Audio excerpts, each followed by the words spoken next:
Kau pemimpin di dalam siapa dan Fatan? Oh, kalau saya Khalifah Umar bin Khattab setelah kepemimpinan Nabi Muhammad. Siapa itu Fatan? Umar bin Khattab? Baru saya dengar namanya. Ini teman-teman, Umar bin Khattab itu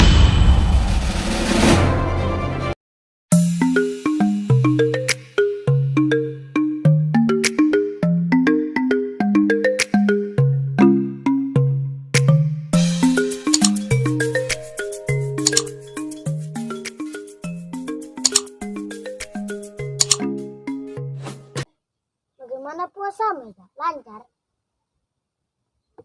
lancar apa Fatan?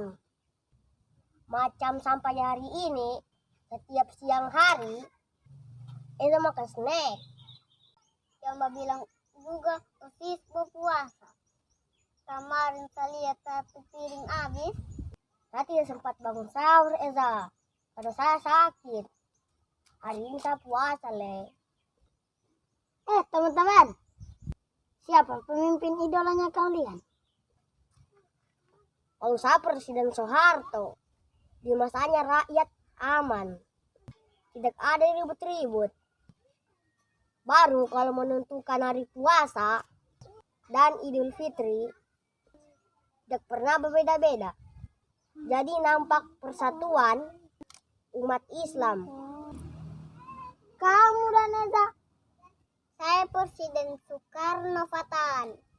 Coba kalian bayangkan, dengan kepintaran dan keberanian beliau, Indonesia bisa merdeka. Begini teman-teman, semua pemimpin kita punya kelebihan dan kekurangan masing-masing.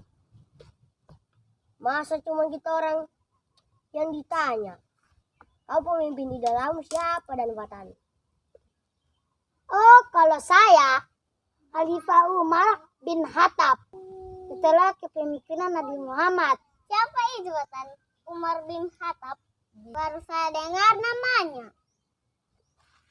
Ini teman-teman, Umar bin Khattab itu pemimpin Islam yang paling adil di masa kejayaan agama Islam. Ada tidak sejarahnya yang kalian tahu? Banyak, Eza. Pertama, beliau adalah tokoh Quraisy yang paling ditakuti. Bahkan teman-teman, sebelum memeluk Islam, beliau hendak membunuh Nabi Muhammad. Hingga pada suatu saat Islam terdesak oleh pasukan musuh dan malaikat Jibril turun kepada Nabi Muhammad meminta agar Nabi berdoa kepada Allah Subhanahu wa taala. Apa doanya, Fatan? Di dalam permintaan Nabi kepada Allah, dia meminta agar Umar bin Khattab diberi hidayah. Hingga suatu saat doa Nabi terwujud dan Umar pun masuk Islam. Saya juga pernah membaca kisahnya Umar bin Khattab, Fatan. Di mana Umar bin Khattab pada waktu itu sangat menentang agama Islam yang dibawa Nabi. Namun adiknya Fatimah binti Khattab dan adik iparnya lebih dulu masuk Islam. Mendengar keduanya sudah masuk Islam, Umar pun marah dan menampar keduanya. Dengan kondisi marah, di rumah adiknya, Umar melihat sebuah lembaran yang berisi ayat-ayat Al-Quran. Kemudian Umar membacanya. Ketika itu hatinya merasakan kedamaian dan ketenangan. Baru bagaimana lagi ceritanya, Dayat? Setelah itu dia menemui Rasulullah. Para sahabat sangat takut. Tapi Nabi Muhammad tenang-tenang saja. Dengan sikap beliau yang bijaksana, beliau bisa meredakan kemarahan Umar. Dan akhirnya masuk Islam. Fatan bilang Umar pemimpin pemimpin yang adil. Ada tidak kisahnya? Ada Leza.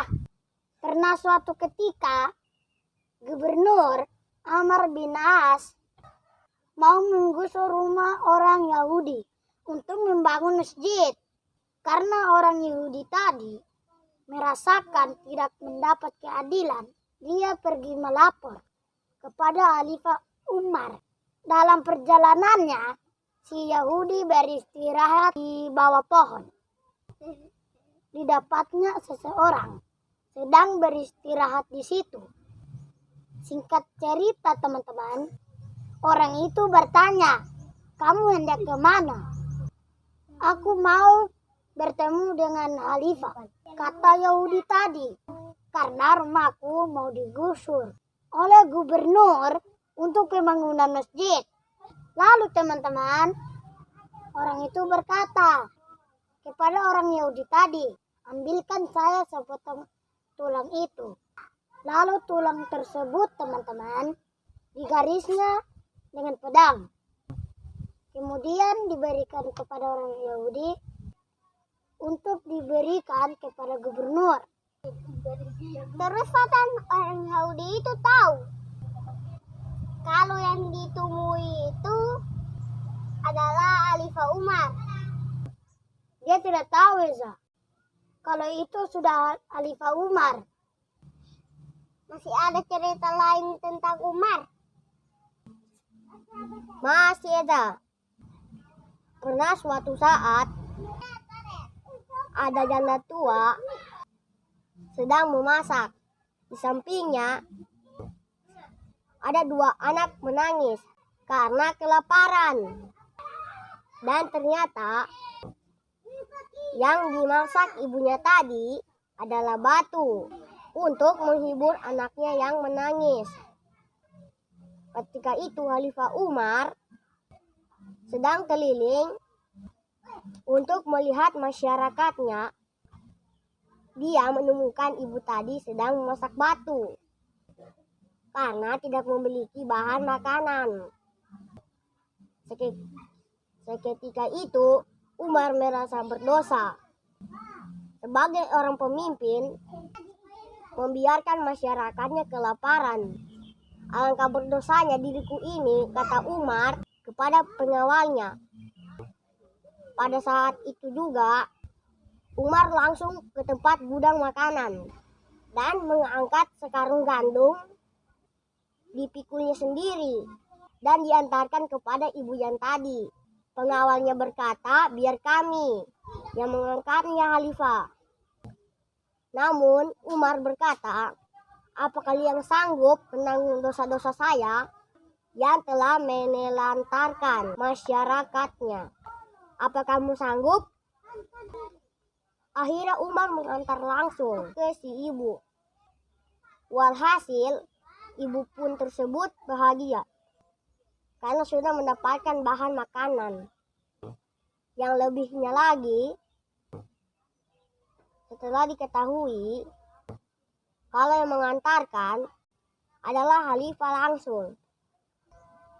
Coba teman-teman, kalau ada pemimpin seperti itu di negeri Indonesia ini, mungkin masyarakat akan senang karena tidak ada nama kelaparan.